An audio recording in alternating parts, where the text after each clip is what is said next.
Hello दोस्तों, आज की कहानी है लालची राजा। सालों पहले स्वर्ण नगर में राहुल नाम का एक किसान रहता था। वह गांव के एक जमींदार के खेत पर काम करके किसी तरह अपना घर चला रहा था। पहले राहुल के भी खेत थे, लेकिन उसकी मां के बीमार होने के कारण उसे अपने सारे खेत बेचने पड़े। मजदूरी में मिलने वाले पैसों से मां का इलाज कराना और घर का खर्च चलाना मुश्किल हो रहा था। वो हर दिन सोचता कि कैसे घर की स्थिति को बेहतर किया जाए। आज भी इसी सोच के साथ राहुल सुबह सुबह जमींदार के खेत पर काम करने के लिए निकला। खुदाई करते समय उसकी कुदाल किसी धातु से टकराई और तेज आवाज़ हुई। राहुल के मन में हुआ कि आखिर ऐसा क्या है यहाँ। उसने तुरंत उस हिस्से को खोदा तो वहाँ से एक बड़ा सा पतीला निकला। पतीला देखकर राहुल दुखी हो गया। राहुल के मन में हुआ कि ये जेवरात होते तो मेरे घर की हालत थोड़ी सुधर जाती। फिर राहुल ने सोचा कि चलो अब खाना ही खा लेता हूँ। राहुल ने खाना खाने के लिए अपने हाथ की कुदाल उस पतीले पे फेंक दी और हाथ मुंह धोकर खाना खाने लगा।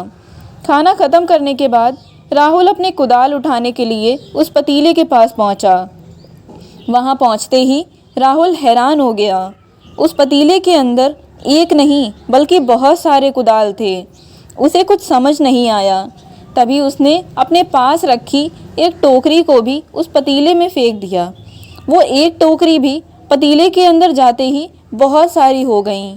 ये सब देखकर राहुल खुश हो गया और उस जादुई पतीले को अपने साथ घर लेकर चला आया। वो हर दिन उस बर्तन में अपने कुछ औजार डालता और जब वो ज़्यादा हो जाते तब उन्हें बाजार जाकर बेच आता। ऐसा करते करते राहुल के घर की हालत सुधरने लगी।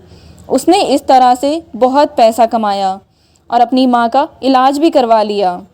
एक दिन राहुल ने कुछ गहने खरीदे और उन्हें भी पतीले में डाल दिया। वो गहने भी बहुत सारे बन गए। इस तरह धीरे धीरे राहुल अमीर होने लगा और उसने जमींदार के यहाँ मजदूरी करना भी छोड़ दिया। राहुल को अमीर होते देख जमींदार सोहन को राहुल पर शक हुआ। वो सीधे राहुल के घर पहुंचा। वहां जाकर उसे जादुई पतीले के बारे में पता चला। उसने राहुल से पूछा, तुमने यह पतीला कब और किसके घर से चुराया? डरी हुई आवाज़ में राहुल बोला, साहब, ये पतीला मुझे खेत में खुदाई के समय मिला था। मैंने किसी के घर चोरी नहीं की है। खेत में खुदाई की बात सुनते ही जमींदार ने कहा, यह पतीला जब मेरे खेत से मिला तो यह मेरा हुआ।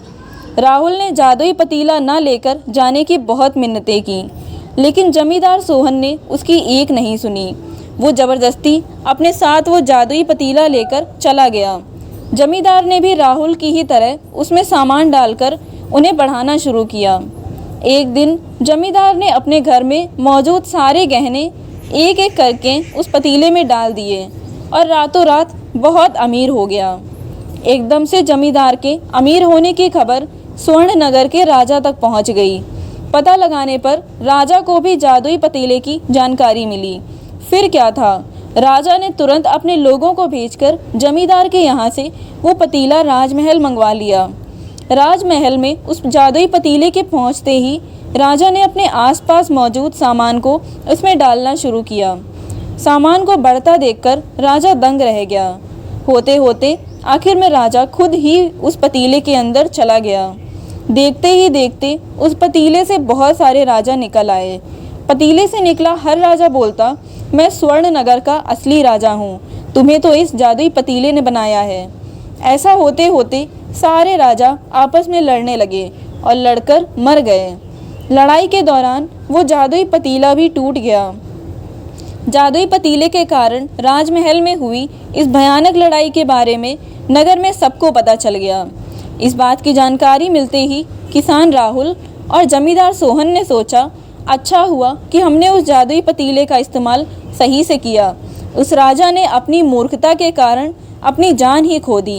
इस कहानी से सीख मिलती है कि मूर्खता का अंत बुरा ही होता है और हर सामान का इस्तेमाल संभल कर करना चाहिए, अति हानिकारक हो सकती है। उम्मीद है कि कहानी अच्छी लगी होगी। कहानी अच्छी लगी हो तो लाइक करें और चैनल को सब्सक्राइब